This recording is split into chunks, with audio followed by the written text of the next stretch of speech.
प्यारे बच्चों, आज हम प्रश्नावली 1.2 के बाकी बचे हुए प्रश्न करेंगे। तो सबसे पहले 5वां प्रश्न है, जांच कीजिए कि क्या किसी प्राकृतिक संख्या n के लिए 6 की घात n अंक 0 पर समाप्त हो सकता है। तो बच्चों देखिए, जैसे कि हमने लिखा है, हम जानते हैं कि यदि कोई संख्या 0 पर समाप्त हो तो यह 5 से विभाज्य होती है, अर्थात इसका एक गुणखंड 5 होता है। यानी अगर हमको 6 की घात n को चेक करना है, वो 0 पर समाप्त हो, तो हमको ये दिखाना पड़ेगा कि उसका गुणखंड 5 होगा, है नहीं? क्योंकि हम जानते हैं जब संख्या 0 पर समाप्त होती है, जैसे 10, 20, 30, तो उसमें 5 का भागा जरूर जाता है।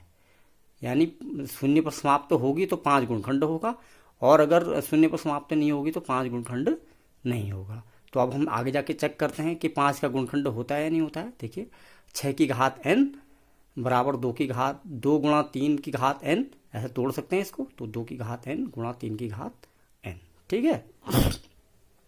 इसको ऐसे घातांक के नियम से हमने तोड़ा। तो 6 को 2 की गुणा 3 जब तोड़ा, तो बाद में इस 2 गुणा 3 को हम की घात n को हम इस 2 पर भी n लगा देंगे और 3 पर भी n लगा देंगे। घातांक के नियम है, ठीक है। कक्षा 8वीं क्लास में आपको पढ़ाया गया है, 9th में अच्छे से बताया गया है कि a इंटू बी, ये a है, ये b है, तो a इंटू बी की पावर n बराबर a की पावर n गुणा b की पावर n, ठीक है। The index of product of two number is equal to product of their indices. दो संख्याओं के गुणनफल का घातांक उनके घातांकों के गुणनफल के बराबर होता है। ये घातांक का नियम आपको बताया है। तो ये केवल n किसी प्राकृतिक के लिए नहीं है, तो किसी भी पूर्णांक के लिए भी नियम लगता है, लेकिन यहाँ पर हमको n प्राकृतिक लेना, तो प्राकृतिक n के लिए भी लगेगा, ठीक है। तो अब देखो, इस चीज को ये तो हम पहले से जानते हैं, लेकिन यहाँ पर इसका कैसे इसको हम एक्सप्लेन करेंगे। इसको हम एक्सप्लेन करेंगे गणित की आधारभूत प्रमेय से। अब गणित के आधारभूत प्रमेय से हम क्या कह सकते हैं, स्पष्ट है कि 6 की घात n का 2 व 3 के अतिरिक्त कोई अभाज्य गुणखंड नहीं है। क्योंकि जब 6 की घात n में 2 और 3 के अलावा गुणखंड आ ही नहीं रहा है, तो गणित की आधारभूत प्रमेय क्या कहती है, हमने कल क्या कहा था, every composite number can be express as a product of prime and this factorisation is unique apart from the order in which prime factors occur. तो एक तो यूनिक होता है, गणित के आधारभूत प्रमेय ये कहती है कि उनका गुणखंड क्या होता है, उनका गुणखंडन क्या होता है, अद्वितीय होता है। यानी अगर उसमें 2 और 3 आ रहे हैं तो किसी और की गुंजाइश ही नहीं है। कोई न उसमें ज़्यादा गुणखंड हो सकते हैं, न उसमें 3 कम हो सकते हैं। हाँ, 2 और 3 2 बार आए, 3 बार आए, 4 बार आए, है ना, लेकिन 2 और 3 ही उसके गुणखंड होंगे, ठीक है।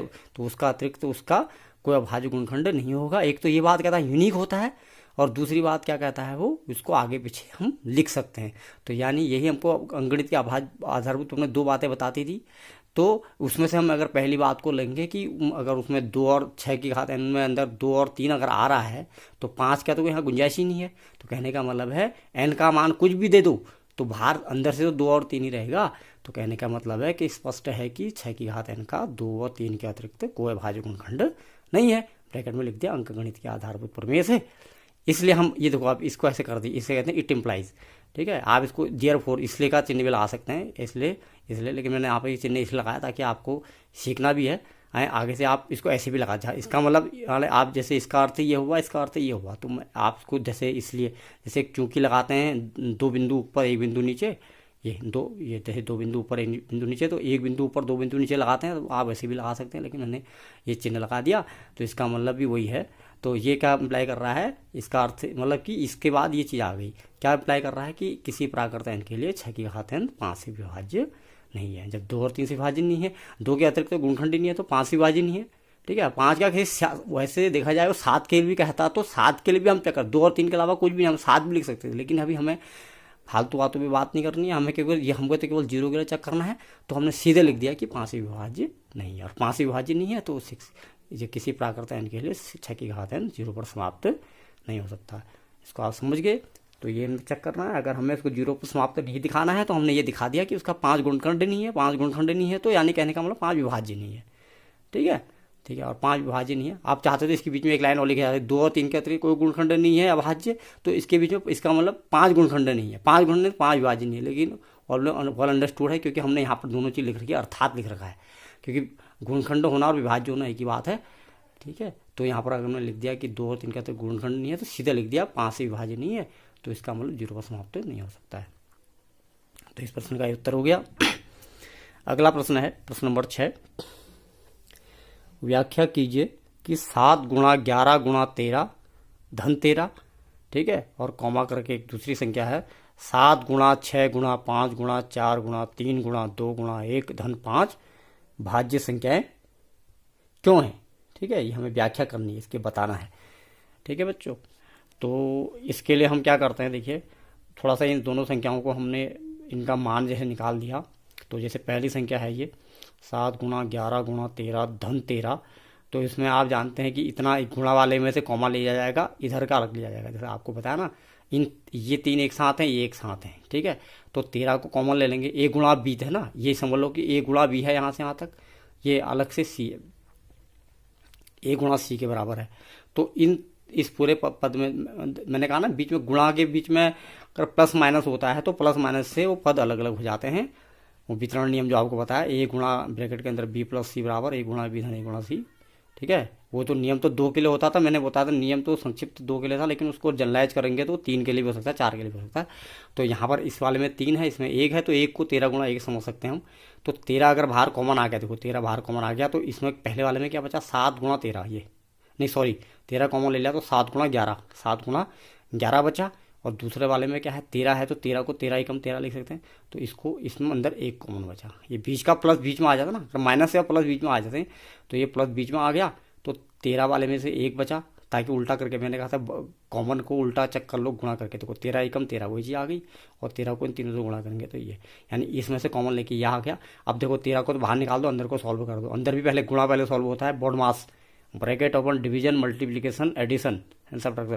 तो गुणा पहले चीज होगी, धन बाद में, हमेशा मल्टीप्लिकेशन बोर्ड मास है, मल्टीप्लिकेशन हमेशा पहले यूज होगा, एडिशन बाद में होगा। इसको 11 धन 1 12 नहीं करोगे, 11 7 77 करोगे पहले, तो 11 77 और 1 78, तो 13 गुणा 78, और बाद में 78 को आप वैसे तो यहीं पर ही क्लियर हो गया, अगर आप इसको आगे नहीं भी करते हैं तो यहीं पर समझ लीजिए भाई, ये इसका कुछ भी मान आए टोटल, है ना, तो वो जो टोटल मान आएगा एक गुणखंड तो खुद होगा ही, और एक सबका गुणखंड खुद एक सबका गुणखंड होता है।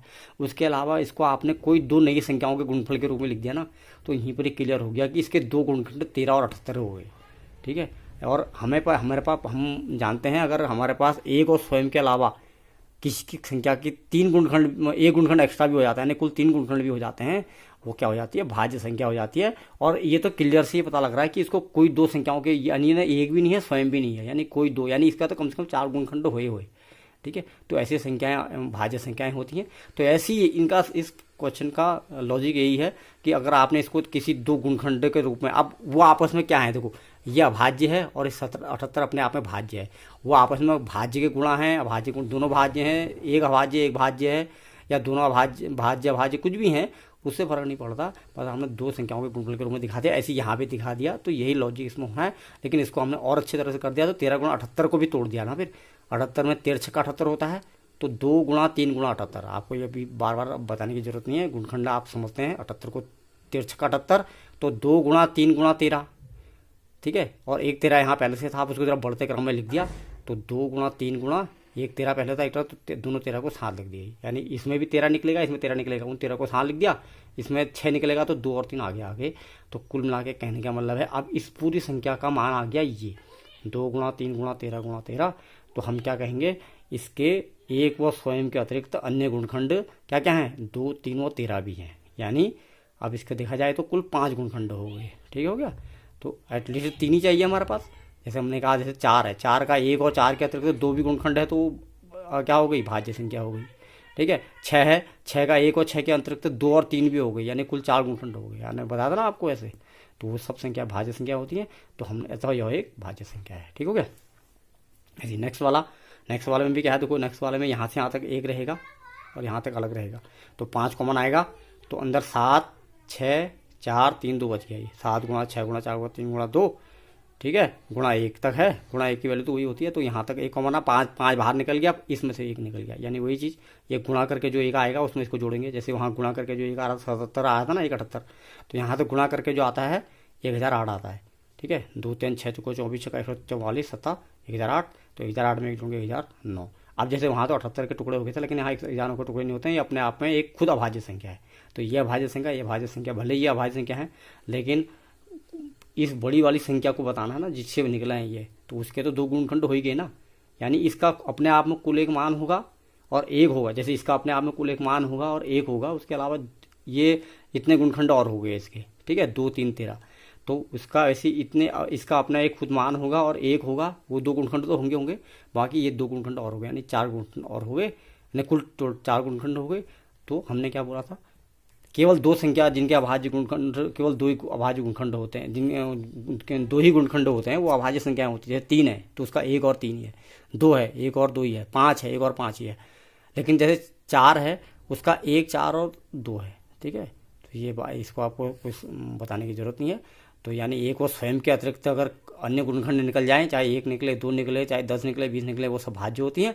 और एक और स्वयं के अतिरिक्त कोई गुणनखंड नहीं निकले, वो अभाज्य संख्या होती हैं। तो हमने दोनों पार्ट में दिखा दिया कि एक और स्वयं के अतिरिक्त अन्य गुणनखंड 5 हो 1009 है, अतः यह एक भाज्य संख्या है, ठीक है।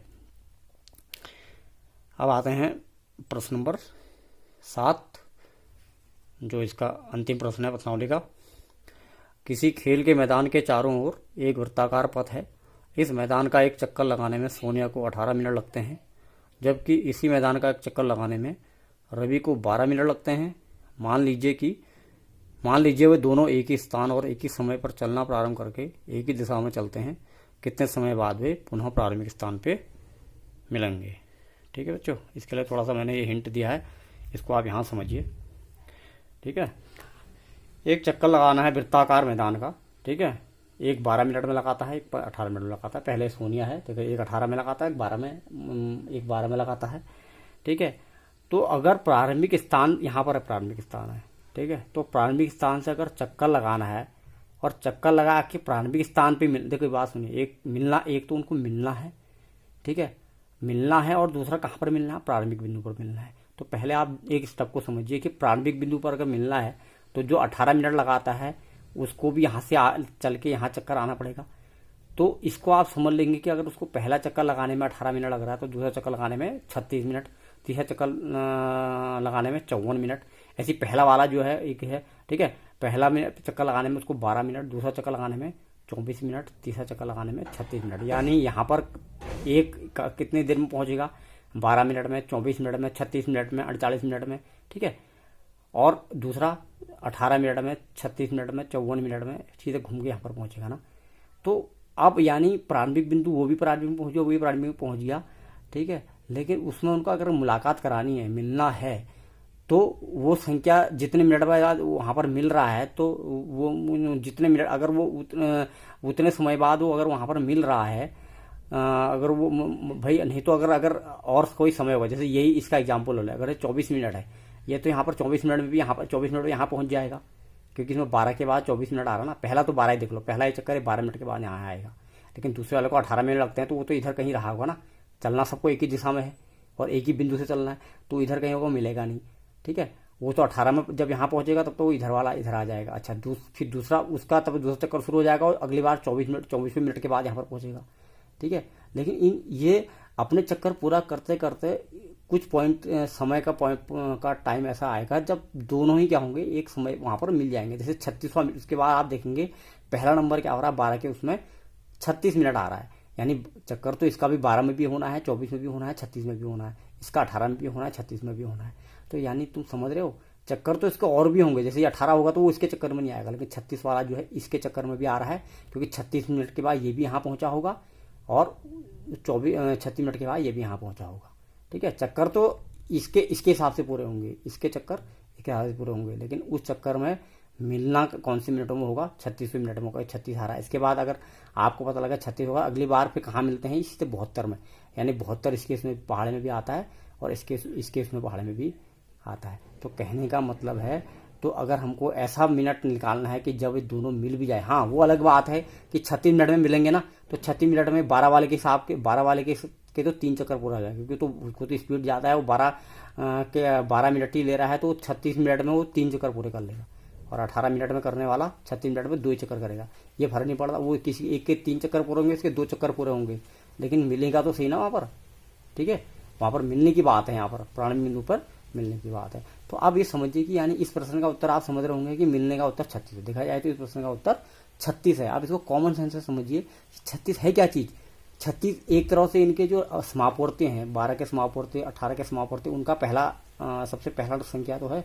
तो हमने आपको समझाया था जब किसी 12 का समापवर्ती और 18 के समापवर्ती में सबसे छोटा समापवर्ती लेता है तो उसको लघुत्तम कहते हैं, तो उसका नाम हो जाता है लघुत्तम समापवर्ती, और वही तो एलसीएम है। तो इस तरीके से हमने कक्षा 6 क्लास में आपको समझाया था। तो यानी कहने का मतलब है इस प्रकार के सवालों में अगर होता है कि अगर एक ही बिंदु से एक ही दिशा में चल रहे हैं, एक वृत्ताकार मार्ग पर चल रहे हैं, और प्रारंभ में ये आपका जैसे आया ना कितने समय बाद वे पुनः प्रारंभ के स्थान पर मिलेंगे, तो मतलब यहाँ से चलना शुरू कर रहे हैं तो कितने समय बाद अब मिलेंगे, तो 36 में भी 72 के बाद भी, लेकिन चलना शुरू प्रारंभ करने के बाद सबसे पहले कहाँ पर मिलेंगे, वो लघुत्तम 36वें मिनट के बाद मिलेंगे। तो यानी वो 36 क्या हुआ, उनका एलसीएम हुआ। ठीक है, तो यानी कहने का मतलब इस प्रकार के सवाल में क्या करा जाता है, एलसीएम निकाला जाता है ना। 36 जब प्रारंभिक बिंदु के में पुनः मिलने के लिए क्या हो रहा है, उनको तो वहीं पर उनको वो संख्या जो आ रही है वो उनका एलसीएम करके आ रही है, समझ लीजिए। वैसे भी कॉमन सेंस 12 का एलसीएम और 18 का एलसीएम क्या है, 12 3 36, 18 दूनी 36, यानी उन दोनों के पहाड़े में आना चाहिए और सबसे पहले आना चाहिए। ठीक है, पहाड़े में तो 12 का 72, 18 को 72 भी होगा, लेकिन वो एलसीएम में नहीं होगा। ठीक है, तो कहने का मतलब है इस प्रकार के सवालों में क्या निकाला जाता है, एलसीएम निकाला जाता है। आप सीधे देखिए आंसर कितना करना है। आंसर आपको केवल इस तरह से करना है, ये तो समझने की, ये तो हिंट मैं आपको दे रहा हूँ इसमें, हिंट और रब और के समझाने के लिए। ठीक है, सोल्यूशन आपका इतना ही है। ठीक है, आपको तो आपको क्वेश्चन नंबर 7 सोल्यूशन अभीष्ट समय, मैंने वर्ड आपको लिखा अभीष्ट लिखते हैं रिक्वायर्ड, तो अभीष्ट का मतलब होता है कि जो हमको निकालना। तो अभीष्ट समय बराबर 12 और 18 का एलसीएम। अब 12 बराबर ये गुणखंड आपको पता है, अभाज्य गुणखंड करते हैं आप 2 गुणा 2 गुणा 3, 18 बराबर 2 गुणा 3 गुणा 3। इसमें आप ये ना समझिए कि पहले 18 का नंबर 18 लिखा हुआ है। ठीक है, 18 पहले लिखो, 12 18 को, उससे कोई फर्क नहीं पड़ता। तो 12 की जो हो गए, 18 के 2 3 6 3 18। अब उसको जैसे कल आपको रब काम वगैरह बताया था वो आप कर लेंगे। ठीक है, तो एलसीएम निकालने के लिए आपको बताया है, क्या बताया है कि जो गुणखंड हैं उन गुणखंडों की अधिकतम घातें, देखो एचसीएफ के लिए बताया था न्यूनतम घातें और कॉमन, और एलसीएम मैंने अंडरलाइन करा था, और एचसीएफ के लिए क्या बताया था, अधिकतम घातें। तो देखो ये गुण, यहाँ 2 के गुणखंड हैं, 3 के गुणखंड है, यहाँ 2 के गुणखंड 3 के गुणखंड, यहाँ 2 के गुणखंड अधिकतम 2 घात हैं, 2 गुणा 2, यानी 2 की घात अगर समझे तो 2 की घात 2 के बराबर नहीं है, और ये 2 की घात 1 है। तो इन दोनों में अधिकतम गुणखंड कौन सा, और 2 की अधिकतम घात क्या हुई, 2 गुणा 2 की घात 2 हुई ना। मतलब मैंने कहा था जैसे यहाँ 1 घात वाला है, 2 घात वाला, तो 2 घात वालों को लेंगे, तो 2 गुणा 2। ठीक है, ऐसे अब 3 की बारी आई, 3 गुणखंड यहाँ पे, 3 गुणखंड यहाँ भी है, तो 3 की यहाँ तो 1 ही घात है, यहाँ 2 घात है, तो यहाँ 3, तो 2 घात वालों को लेंगे। मैंने क्या बोला, अधिकतम घात और उनका गुणनफल, वो सूत्र कल लिखाया था आपको। तो यानी एक बार 2 गुणा 2 आ गया, एक बार 3 गुणा 3। ठीक है, अब यानी उसको 2 की घात 2, 3 की घात 2 करो, या सीधे 36 लिख दो, कितना बन गया, 4 2 4 3 12 3 36। या इस तरह समझो, या आपको जो दूसरा तरीका समझाया था, एलसीएम निकालने क्या करते हैं, जैसे 2 संख्याओं का एलसीएम निकालना है तो दोनों में कॉमन है पहले, वो तो एचसीएफ में भी होंगे, तो 3 3, इन 2 3 के बदले एक, पहले 2 से मतलब इन 2 2 के बदले 1 2, और इन 2 3 के बदले 1 3, ये 2 और 3 तो ऐसे आ गए, 2 2 की जोड़ी बना के। अब 1 1 वाले कौन बचे, एक ये 2 और एक ये 3, है ना। तो 1 2 1 3 वैसे आ गए थे, और 1 2 3 एक ही जोड़ी करके आ गए, बाकी उनको फिर बढ़ते क्रम में लिख लिया, तो 2 2 3 थे। ठीक है, तो 2 दूनी 4 3 12 3 36, इसलिए वो दोनों 36 मिनट बाद पुनः प्रारंभिक स्थान पर मिलेंगे। अब आपके लिए एक होमवर्क है, ये प्रश्नावली आज खत्म हो चुकी है। ठीक है, अब होमवर्क आपके लिए है, प्रश्न है, जांच कीजिए, या मैंने अलग से बनाया है, ये प्रश्नावली में नहीं है आपके लिए। ठीक है, जांच कीजिए कि क्या किसी प्राकृत संख्या n के लिए संख्या 8 की घात n अंक 0 पर समाप्त हो सकती है। ठीक है, अगली वीडियो में अगली प्रश्नावली के साथ हम आएंगे।